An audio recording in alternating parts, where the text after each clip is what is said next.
We can tell you 100 different ways to be successful, but at the end of the day, it starts with you and feeling what it feels like to be in that cage. What's good, YouTube? Welcome back to Grim. That's right, you read that title correctly. We are back on our Dr. Phil game over here on this channel. So if you have missed Dr. Phil, make sure you hit the like button before this even starts. But yeah, today's guest is basically just the average teen that's on this show, you know, running around with his little hoodlum friends doing stuff that he thinks makes him look like a gangster, but honestly, he's just causing a mess for everyone around him. And let's just say Dr. Phil's advice slash technique of getting this kid some help is kind of odd. I don't think he's done this for like at least 5 years, where he actually physically puts him in a jail cell, but it's not quite what you think. So without any further ado, I don't want to give away too many spoilers. Let's just get right on into it and hear about this 17-year-old that, according to his family, is out of control and has turned his grandparents' house where he lives into a trap house pretty much. Your dad committed when you were how old?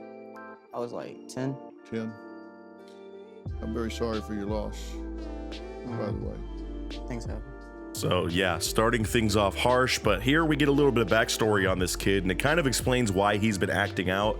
You know, this is one of those situations where you start the episode thinking, man, this kid's such a punk, and then you hear about their life, and you kind of wonder, you know, why he hasn't been acting this way. I mean, pretty much anyone in his position would kind of succumb to the pressure and start to live this lifestyle when you lose both your parents. His mom was not in the picture, and his dad, as you just heard, took his own life when this kid was very young. So he's been living with his grandparents and kind of has been without any sort of guidance or inspiration in his life ever since. I mean, just look at the way he's talking to Dr. Phil right now. The kid's hanging his head. He clearly feels a lot of shame for the life he's been living, and I don't think he wants to do it on purpose. It's just kind of the only choice he thinks he has. But in fact, he himself. And they lied to you about that. Yeah. Wonder why'd they lie to you about it? And I mean, when you want to toss in another messed up element to this kid's story, not only did he lose his father, but then immediately upon that loss, when he moves in with his grandparents, they're pretty much feeding him these lies, saying something else happened to his dad, not telling him the truth of the circumstances of why his dad's not there anymore. And then according to him, he says they basically taught him to hate his father, which is just sick. Like, yeah, the father might not have made the best choices, but he was trying to be a father to this kid up until he was not with us anymore. So I don't get why they're trying to demonize the dude, and you could tell this kid just has a ton of trauma from this and really has not recovered. So again, it makes sense why he's leading the life that he does right now. Your social media that I took a look at, tell me what this is all about. So this kid's not moving very silently, if you catch my drift. He's out here again trying to turn his grandparents' house into a trap house and selling some, you know, stuff on the side, and he's not even being secretive about it. Dr. Phil literally pulls up his social media posts where he's like, hit my line, y'all, I got everything for the down low, tap in. Yeah, it's just funny that this kid is pretty much incriminating himself on social media, and now it's gone even further because he's on the Dr. Phil show and Dr. Phil's airing out his dirty business as well. Like, kid, you got to be a little bit smarter than this, especially if you're doing something that the law is looking out for 24/7. So yeah, now that we have kind of a backstory on this kid's life, they're gonna bring in his older brother who gives his point of view. So let's check that out real quick. If I had lived the life that you have lived, I would feel pissed off, alone, alienated. I would be withdrawn. And I guess before they talk to the brother here, honestly, Dr. Phil's just taking some time to talk to this kid one-on-one. And I like when he does this, you know, he's kind of understanding with a lot of these cases. Sometimes some of these kids are just, you know, no redeeming qualities, total punks, but he can tell that this kid doesn't quite want to be living this lifestyle. Again, he just dropped out of school, doesn't really have any parental figures, nobody to really look up to in his life that's teaching him right from wrong besides his brother who lives far away and is trying to, you know, make this happen long distance. So it makes sense, again, why he's kind of trapped in this cycle, but he does clearly want to have a better life. So I'm glad Dr. Phil's kind of taking on the dad role real quick and giving this kid some props. Like, dude, I get it. I would totally be in the same position if I were you and live the same life that you did. Like, it's not your fault, mainly. Which, again, does not excuse this kid's behavior. It just kind of shows that, you know, you can have some compassion and realize why he's doing what he does. But honestly, that doesn't stop Dr. Phil from putting him in a jail cell later. You're 9 months from being 18, so even at this point, if the court gets a hold of you, they're going to handle you as an adult.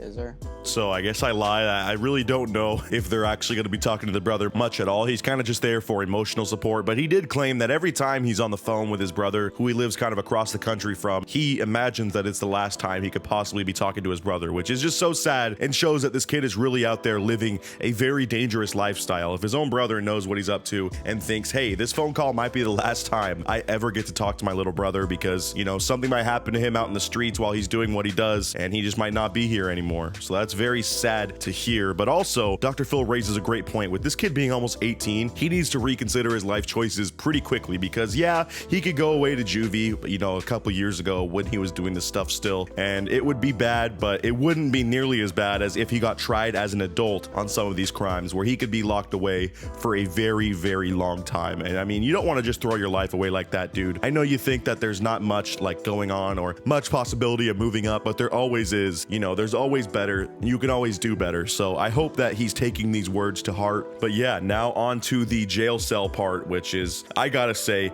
kind of the oddest treatment that I have ever seen Dr. Phil try to give out. Now, he claims, you know, it's because of all the different precautions going on with the pandemic that he can't really take this kid to a jail for real and do some, you know, beyond scared straight stuff. So instead, what does he do? Well, he builds a jail cell on the set here, a pretty lackluster one, I might add, and tries to simulate jail on stage as if that would work at all. It's kind of a comedic ending if you ask me. I really don't think this is gonna get through to the kid much at all. But anyways, let's check it out. Cell, and you can see that you have a toilet. How awkward is this, dude? This kid's just sitting here, probably not really caring too much about being on this show, you know. I'm sure he came on here to appease his grandparents and maybe get a shred of clout saying, hey, I was on Dr. Phil one day. But now he's just standing in this makeshift tiny cell while Dr. Phil's lecturing him about how he could be facing serious time. And I don't know, maybe, you know, I've never been to jail. I don't watch much jail stuff. I don't know much about these cells, but last time I checked, I don't think they're this small. I mean, you have the thinnest bed here and literally like 6 inches of room to take a squat next to it on the toilet. I mean, there's got to be slightly bigger cells in jail, but again, I don't know. I've never been, so can't prove that. That's just my thought. And for somebody as smart as you, the boredom is overwhelming. Yes, sir. Oh, I don't know why. I feel like this is just such a non-effective way of, you know, treating this, but who knows? Maybe physically being in the cell is enough of a wake-up call for this kid and actually being talked to like an adult like Dr. Phil is doing with a sense of compassion along with, you know, lecturing him, which I think is something his grandparents probably lack. He probably just gets scolded 24/7 without actually hearing anything, you know, positive being reinforced to him. So maybe this will break through to him, but I just had to laugh because Dr. Phil's lecturing this kid and he's just standing in this cell and his response is, yes, sir. Like, this kid truly is such a punk sometimes. And, you know, you can carry the attitude of, I'm invincible, you know, I'm not gonna get caught, or I'm too smart.